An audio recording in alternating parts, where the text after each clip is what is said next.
मुस्कान का कमबैक। मनाली के छोटे से एयरपोर्ट के बाहर की चहल पहल के बीच कुणाल ने मुस्कान से पूछा, अरे मिस अपना नाम तो बताती जाओ।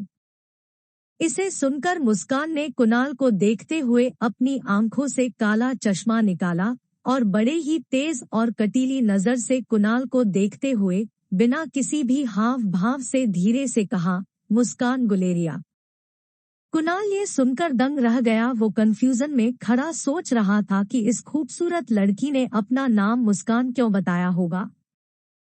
लेकिन तभी टैक्सी के अंदर बैठी मुस्कान ने कुणाल के पीछे खड़े ड्राइवर के हाथ का बोर्ड दिखाते हुए कहा, तुम मुस्कान गुलेरिया को पिक करने आए हो ना।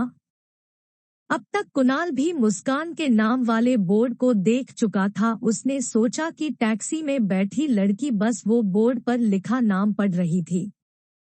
इसलिए कुणाल ने आगे बढ़कर कहा, अरे उस मोटी को तो मैं टैक्सी से भेज दूंगा, आप दोनों आराम से मेरे साथ कार में चलिए ना। कुणाल की ये बात सुनकर मुस्कान ने उसे एक एरोगेंट स्माइल दी और टैक्सी ड्राइवर को टैक्सी चलने के लिए कह दिया। कुणाल के मुंह पर धुआं छोड़ती टैक्सी रफ्तार पकड़कर कुणाल के सामने से निकल गई। 2 पल के लिए कुणाल मायूस हुआ, लेकिन तभी उसे कुछ याद आया। हड़बड़ाहट में उसने ड्राइवर के हाथ से बोर्ड लिया और ड्राइवर को कहा, तू फटाफट इस टैक्सी के पीछे जाकर मैडम का पीछा कर और मुझे ये बता कि वो कौन सी होटल में रुकी है, और सुन, उन्हें बिल्कुल शक नहीं होना चाहिए, चल भाग। ड्राइवर झट से गाड़ी निकालकर मुस्कान की गाड़ी का पीछा करने लगा। एयरपोर्ट से मनाली लगभग 1 से 1:30 घंटे का रास्ता था। रिया ने वापस अपने कान पर हेडफोन्स लगाए और वो टैबलेट पर गेम खेलने में बिजी हो गई।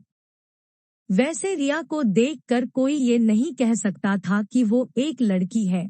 जीन्स, स्पोर्ट्स शूज, टी-शर्ट, छोटे बाल और सर पर कैप। रिया की उम्र भले ही छोटी थी मगर उस पर मॉडर्न टेक्नोलॉजी का काफी ज्यादा प्रभाव था। गेमिंग की दुनिया में रिया स्वीट एंजल के नाम से काफी पॉपुलर थी।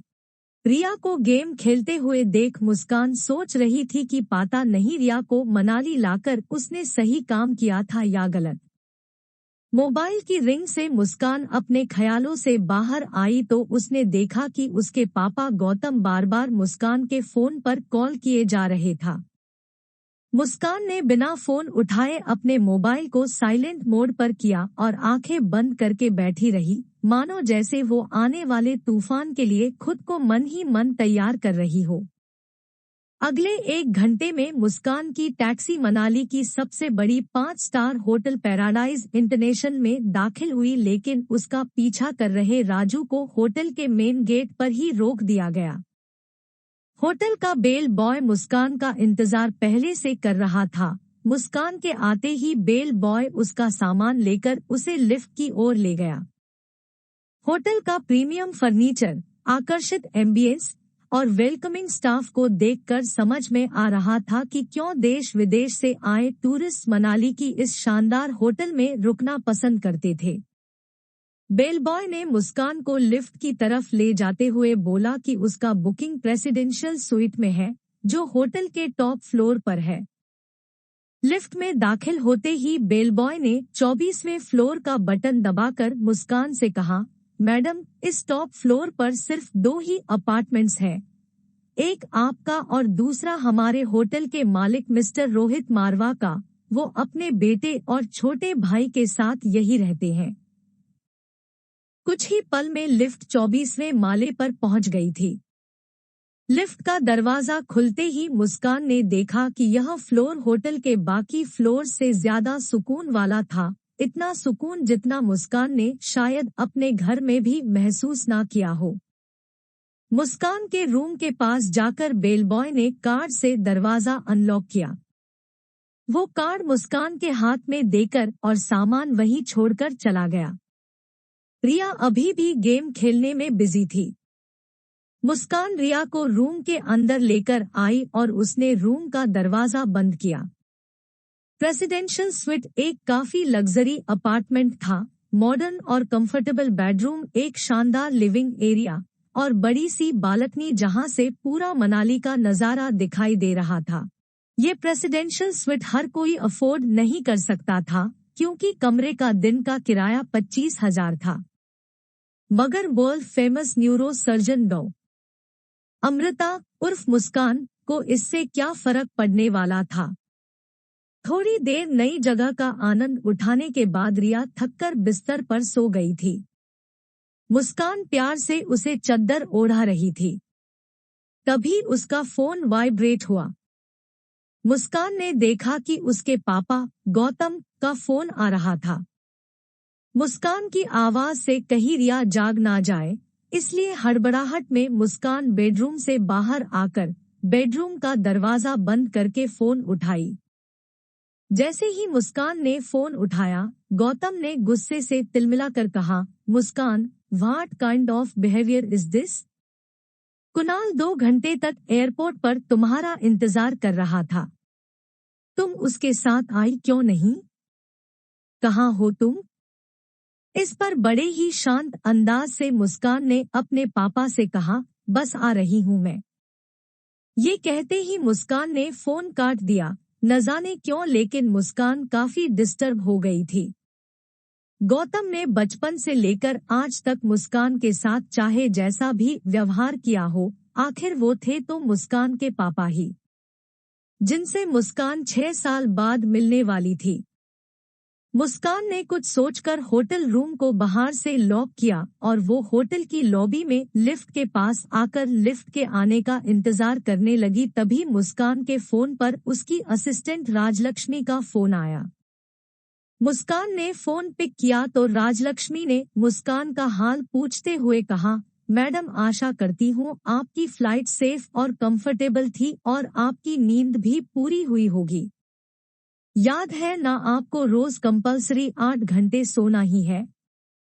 मुस्कान उसकी बात को काटते हुए कहती है, हाँ हाँ याद है। तुम ये बताओ, तुमने मुझे फिर से वही बात बताने के लिए फोन किया है जो तुम पिछले 1 महीने से रोज मुझे बताती आ रही हो, या आज कुछ नई बात बताने के लिए फोन किया है?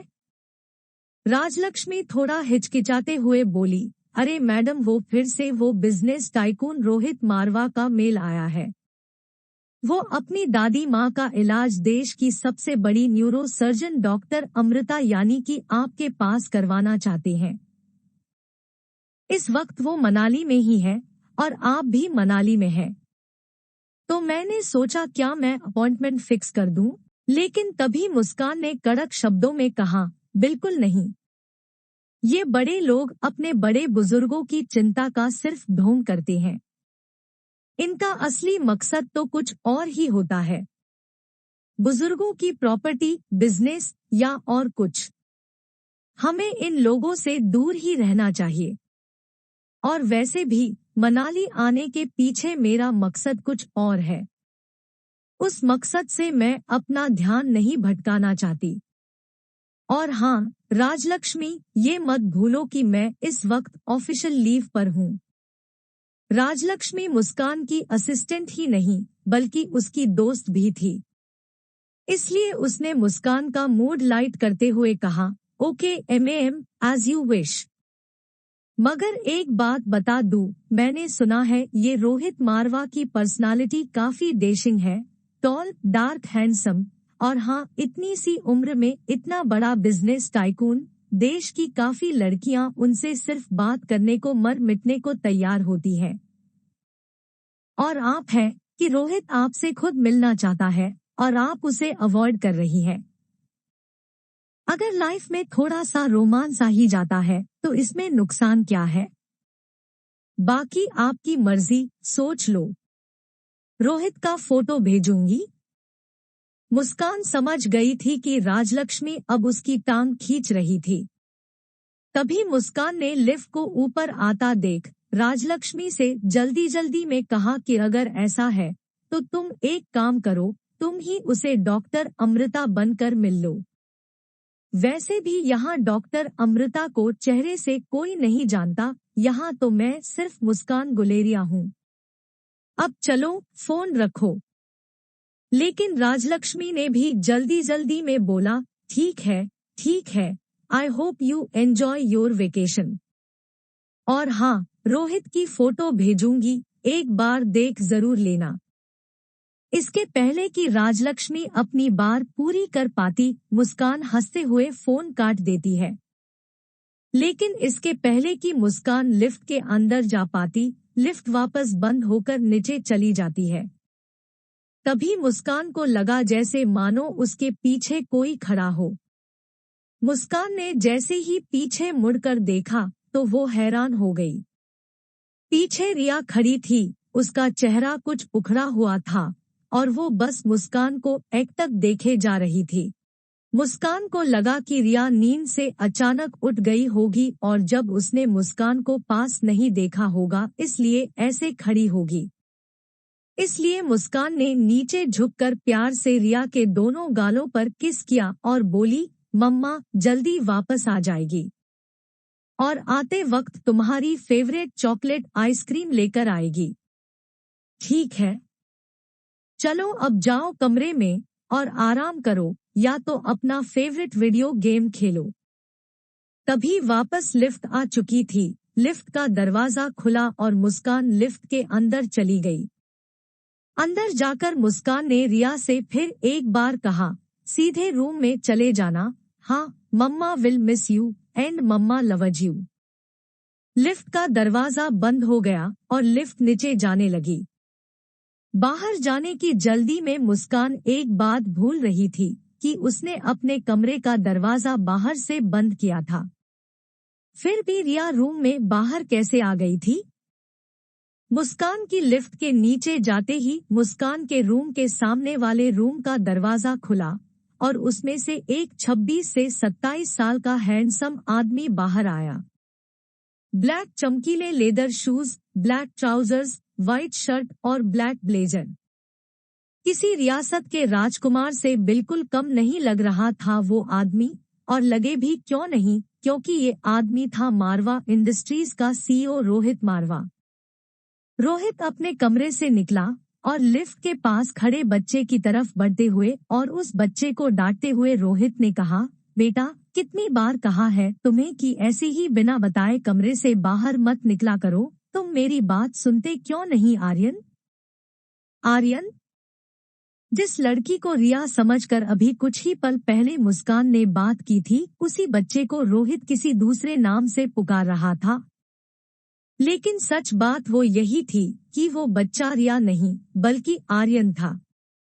दरअसल मुस्कान जिस बच्चे को रिया समझकर उससे बात कर रही थी, वो बच्चा मशहूर बिजनेस टाइकून रोहित मारवा का इकलौता बेटा आर्यन था। मारवा इंडस्ट्रीज का इकलौता वारिस आर्यन। और इन सब में सबसे मजेदार बात ये थी कि रोहित का बेटा आर्यन और मुस्कान की बेटी रिया दोनों की शक्ल एक दूसरे से मिलती जुलती थी, यानी कि रिया और आर्यन हमशक्ल थे। तो रोहित लॉबी में जिस बच्चे से बात कर रहा था वो दरअसल आर्यन ही था और रिया अभी भी मुस्कान के कमरे में सो रही थी।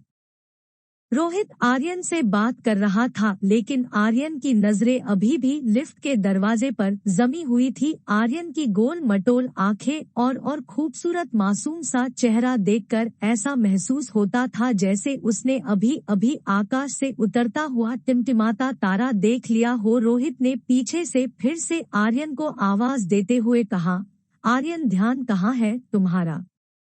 सुना नहीं बेटा, अंदर चलो। रोहित आर्यन का हाथ पकड़ के उसे लगभग खींचते हुए रूम के अंदर ले जा रहा होता है। तभी आर्यन ने झटके से अपना हाथ छुड़ाकर रोहित से कहा, मुझे चॉकलेट आइसक्रीम चाहिए। ये सुनकर रोहित थोड़ा हैरान हो गया। हमेशा गुमसुम और गुपचुप रहने वाले आर्यन का बर्ताव आज रोहित को कुछ अजीब लग रहा था। रोहित ने तुरंत कुछ सोचकर अपनी जेब से फोन निकाला और होटल के सीसीटीवी रूम में फोन करके उसके रूम के बाहर का सीसीटीवी फुटेज तुरंत मंगवाया। वो देखना चाहता था कि अभी अभी लिफ्ट के पास आर्यन के साथ क्या हुआ था। कुछ ही पल में सिक्योरिटी इंचार्ज लैपटॉप पर सीसीटीवी लेकर आया गया फुटेज में रोहित ने जो देखा वो देखकर वो दंग हो गया। आर्यन एक ऐसा बच्चा था जो किसी अजनबी से तो दूर बल्कि रिश्तेदारों से भी ज्यादा बात नहीं करता था, ना ही उसके पापा के अलावा किसी के साथ मिक्स हो पता होता था। लेकिन सीसीटीवी में आर्यन ने एक बिल्कुल अनजान औरत को अपने पास आने दिया, यहाँ तक कि उसे किस भी करने दिया। ये बात रोहित को बड़ी अजीब लगी। रोहित सोच रहा था कि ये कैसे हो गया, वही आर्यन बार बार दोहरा रहा था, चॉकलेट आइसक्रीम चाहिए, मुझे चॉकलेट आइसक्रीम चाहिए। दूसरी तरफ अनीका गुलेरिया हाउस पहुंच गई थी। गुलेरिया हाउस उसका अपना घर जो 6 साल पहले तक खंडहर जैसा था, लेकिन मुस्कान ने आज घर के मेन गेट में कदम रखा तो देखा कि घर का रूप रंग पूरी तरफ से बदल चुका था। गार्डन फिर से हरा भरा हो चुका था और उसी हरे भरे बगीचे के बीचों बीच रंगीन लाइटों वाला शानदार फव्वारा था। घर के मेन गेट से अंदर आते ही मुस्कान को महसूस हुआ कि घर के अंदर पार्टी चल रही थी। मुस्कान ने गार्डन में खड़े हुए देखा कि वहां यंग लड़के लड़कियां अंग्रेजी गानों पर नाचते झूमते नजर आ रहे थे। वहीं कहीं एक बोर्ड लगा हुआ था जिस पे लिखा था हैप्पी बर्थडे कामिनी। कामिनी यानी मुस्कान की सौतेली छोटी बहन, उसी के बर्थडे की पार्टी चल रही थी। तभी गार्डन के किसी कोने से एक लड़की के गिड़गिड़ाने की आवाज आई। मुस्कान ने आवाज की दिशा में घूमकर देखा तो एक लड़की जमीन पर गिरी हुई थी। जैसे ही वो लड़की अपने कपड़े साफ करती हुई उठी, मुस्कान को याद आया कि वो लड़की मुस्कान की बुआ की बेटी प्रीति थी। अगले साल मिस हिमाचल बनूंगी और उसके बाद मिस इंडिया। क्या तुम अब भी कहोगी कि तुम्हारी मुस्कान दीदी मुझसे ज्यादा खूबसूरत है? डरी सहमी प्रीति ने दबी आवाज में कहा, हाँ मुस्कान दीदी बहुत सुंदर है, हाँ मुस्कान दीदी सबसे ज्यादा सुंदर है। कामिनी के हाथ में मुस्कान का पुराना फोटो था। वो अपनी सहेलियों को फोटो दिखाकर पूछ रही थी, ध्यान से देखो इस मोटी को। ये पागल प्रीति कह रही है कि ये मोटी मुझसे ज्यादा सुंदर दिख है। अब तुम लोग बताओ, जिसे ये मोटी सुंदर लगे वो तो कोई पागल ही होगी ना। जमीन पर गिरी प्रीति दबी कुचली आवाज में कहती है, अनीका दीदी सचमुच बहुत सुंदर है, बस उनका वजन थोड़ा सा ज्यादा है। लेकिन इस बात पर तो कामिनी तिलमिला उठी, यू स्टूपिड गर्ल, तुझे पता भी है कि खूबसूरती क्या होती है? मुझे देख, मेरे फेस को, मेरे बॉडी को देख, ये होती है खूबसूरती। ऊपर से मैं मेडिकल स्टूडेंट हूँ और इस साल मिस मनाली कंपटीशन भी जीत चुकी। प्रीति की बात सुनकर सब हंस पड़े। कामिनी ने बड़े ही स्टाइल और एटीट्यूड में चलते हुए सब लोगों से कहा, अच्छा एक काम करते हैं, वोटिंग कर लेते हैं। आपको वोट करना है कि इस मोटी और मुझ में ज्यादा खूबसूरत कौन है, ठीक है? ये बात कहकर कामिनी ने अपने एक दोस्त से सिगरेट जलाने का लाइटर लिया और उससे मुस्कान की फोटो जला दी। दूर खड़ी मुस्कान चुपचाप ये सब देख रही थी। कामिनी ने जले हुए फोटो के टुकड़े एक जूस के गिलास में मिला दिए और कहा, तो गाइस, क्या आप अपने वोट के साथ तैयार हो? तो बोलो मुझे कितने वोट? कामिनी के सारे दोस्तों ने अपना हाथ कामिनी को वोट देने के लिए एक साथ हवा में उठा लिए।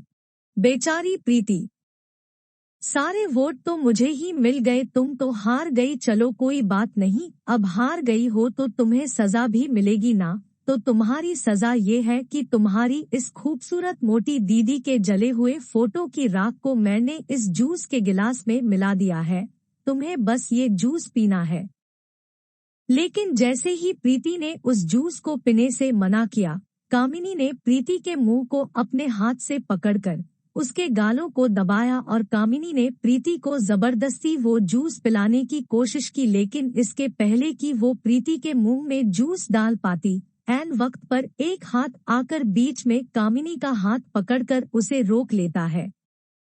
ये हाथ मुस्कान का था। अनीका ने गुस्से में कामिनी का हाथ इतना कस के पकड़ा था कि कामिनी की चीख निकल गई। बिन माँ की मुस्कान को बचपन में साक्षी बुआ से ही माँ का प्यार मिला था और प्रीति तो मानो मुस्कान की कजिन नहीं बल्कि सगी छोटी बहन हो। मुस्कान प्रीति की तरफ आगे बढ़ ही रही थी, इतने में उसे लगा कि प्रीति की हालत कुछ ठीक नहीं। ऐसा लग रहा था जैसे काफी वक्त से उसकी सहेलियां उसका मजाक उड़ाकर उसका तमाशा बना रही थी और इन सब की लीडर थी कामिनी। हाथ में वाइन का गिलास, लाल रंग का बैकलेस टॉप, काले रंग का मिनी स्कर्ट और गोल्डन रंग की ऊंची हिल्स में कामिनी किसी ग्लैमरस मॉडल से कम नहीं लग रही थी। प्रीति ठीक से उठ पाए उसके पहले कामिनी ने प्रीति को उसकी कलाई से पकड़कर वापस जमीन की ओर पटक दिया। मुस्कान ने कामिनी के हाथ से गलास छीनकर कहा, हार और जीत का फैसला खेल खत्म होने के बाद होता है, और खेल अब तक खत्म नहीं हुआ। मुस्कान ने जमीन पर गिरी प्रीति को उठाया। प्रीति ने मुस्कान की आंखों को गौर से देखा। प्रीति इस आंखों को, इस आवाज को पहचानती थी। वो समझ गई कि ये लड़की और कोई नहीं बल्कि उसकी मुस्कान दीदी ही थी। प्रीति मुस्कान का नाम लेकर तुरंत उसके गले लग गई। ये देखकर कामिनी शॉकर थी। उसे अपनी आंखों पर यकीन नहीं हो रहा था। वो समझ नहीं पा रही थी कि कल तक की 120 किलो की मुस्कान आज इतनी फिट, फाइन एंड गॉर्जियस कैसे दिखने लगी। ये चमत्कार आखिर हुआ कैसे? आसपास खड़े कामिनी के सभी दोस्त भी सरप्राइज हो गए। दोस्त आपस में ही बातें करने लगे। पहली दोस्त बोली, अरे यार ये मुस्कान इतनी खूबसूरत कैसे हो गई?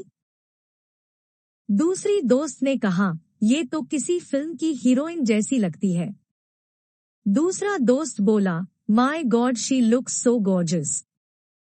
सबकी बातें सुनकर मुस्कान ने बड़े ही रुआब से कहा, चलो जीत किसकी हुई ये तो पक्का हो गया। अब जो सजा तय की थी वो पूरी कर ली जाए। ये कहते हुए मुस्कान ने कामिनी की कलाई को पकड़ा और मुस्कान ने वही जूस का गिलास कामिनी को देते हुए उसे पीने को कहा। कामिनी ने गुस्से से मुस्कान के हाथ को झटक दिया जिससे जूस का गिलास नीचे गिर गया। कामिनी गुस्से में झुलस रही थी। वो बोली, ये कैसे हो सकता है? तुम इतनी बदल कैसे गई? और तभी गिलास टूटने की आवाज सुनकर गौतम और मुस्कान की सौतेली मां मनीषा वहां भागते हुए आ गए। उनके वहां देखते ही कामिनी ने नाटक शुरू कर दिया और एकदम से बेचारी बनकर कहने लगी, देखो मां पापा, मुस्कान मेरी बर्थडे पार्टी में आकर मेरी पार्टी खराब करना चाहती है। मैंने सिर्फ इतना पूछा कि तुमने अपना वजन कैसे घटाया तो मुझसे कहने लगी, अब मैं तुमसे काफी ज्यादा खूबसूरत हूँ, भला तुम्हारी औकात ही क्या है मेरे सामने। और ये कहते ही कामिनी झूठ मूठ रोने लगी। इससे पहले कि अनीका अपनी सफाई में कुछ कहती, हमेशा की तरह गौतम ने बिना सचाई जाने मुस्कान को डांटना शुरू कर दिया। बस करो अब मुस्कान, बहुत तमाशा हो गया। एक डिवोर्स पेपर पर साइन करने के लिए कितना नाटक करोगी, और घर के अंदर चलो, कुछ जरूरी बात करनी है तुमसे। ये कहते हुए गौतम और मनीषा मुस्कान का हाथ पकड़कर उसे अंदर ले गए। घर में घुसते ही गौतम दरवाजा बंद करता है और 6 साल बाद अपनी बेटी को मिलने की कोई भी खुशी ना जताते हुए और सीधा मुद्दे की बात करते हुए गौतम सीधे मुद्दे की बात शुरू करता है। देखो मुस्कान, जो हो गया सो हो गया। हम लोगों को और परेशान करके तुम्हें क्या मिलेगा? तुम मेहरबानी करके इन 2 कागजात पर साइन कर दो। मुस्कान ने देखा तो उसके सामने रूम के सेंटर टेबल पर 2 पेपर्स और 1 पेन पड़ा था। मुस्कान ये सुनकर थोड़ा चौंक गई। वो यहाँ अपने डिवोर्स पेपर पर साइन करने आई थी। फिर ये दूसरे पेपर्स किस चीज के थे? गौतम ने मानो मुस्कान के मन की बात सुन ली हो वैसे उसने कहा, दरअसल तुमसे डिवोर्स लेने के बाद हम यानी कि मैं और तुम्हारी नई माँ चाहते हैं कि कुणाल और कामिनी की शादी हो जाए। कुणाल को भी इस शादी से कोई ऐतराज नहीं है और कामिनी तो पहले से ही कुणाल को पसंद करती थी। बस कुणाल के दादाजी की एक ही इच्छा है। ये कहते हुए गौतम ने अपना गाला साफ किया, मानो जैसे वो आगे कुछ बोलने के लिए हिम्मत जुटा रहा हो, और आखिर में गौतम ने उसे वो बात बता ही दी जिसके लिए वो आज सुबह से मुस्कान को फोन करके घर पे आने को कह रहा था। गौतम ने असली मुद्दे पे आते हुए कहा, मुस्कान, दरअसल तुम्हारी माँ के गुजर जाने के बाद उसकी फार्मा कंपनी जो तुम्हारे नाम पर हो गई थी, वो कंपनी तुम अपनी छोटी बहन कामिनी को शादी के तोहफे में दे दो बेटा। मैंने सारे डॉक्यूमेंट्स तैयार करवा लिए हैं, तुम सिर्फ सिग्नेचर कर दो। मुस्कान ये सुनकर कुछ देर गौतम की ओर देखती रही। वो सोच रही थी कि क्या सच में उसके पापा ने वो कह दिया था जिसे वो सुनकर भी मानना नहीं चाहती थी। और तो और वो कभी सोच भी नहीं सकती थी कि डोगरा खानदान के साथ रिश्ता बनाए रखने के लिए उसके पापा इतना नीचे गिर सकते थे। एक पल के लिए भले ही मुस्कान थोड़ी कमजोर पड़ गई हो, लेकिन दूसरे ही पल उसने खुद को संभालते हुए उसे मेज पर रखे उन पेपर्स को देखा। बिना कुछ कहे मुस्कान पेपर्स की तरफ आगे बढ़ी। उसने पेन उठाई और कुछ सोचकर वो डिवोर्स पेपर के पन्नों पर फटाफट साइन करने लगी।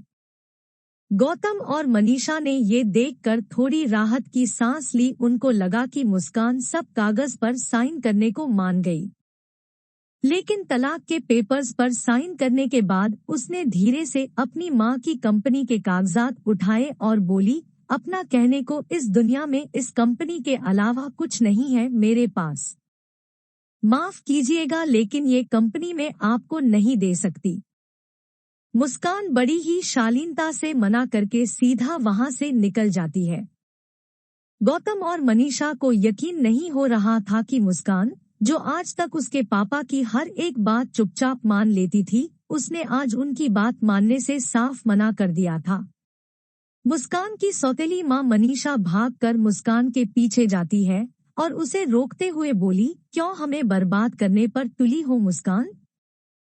पहले ही एक बिनब्याही माँ बनकर तुमने समाज में हमारी इतनी इज्जत उछाली, वो कम थी क्या? अब अपनी बहन की जिंदगी भी बर्बाद करना चाहती हो?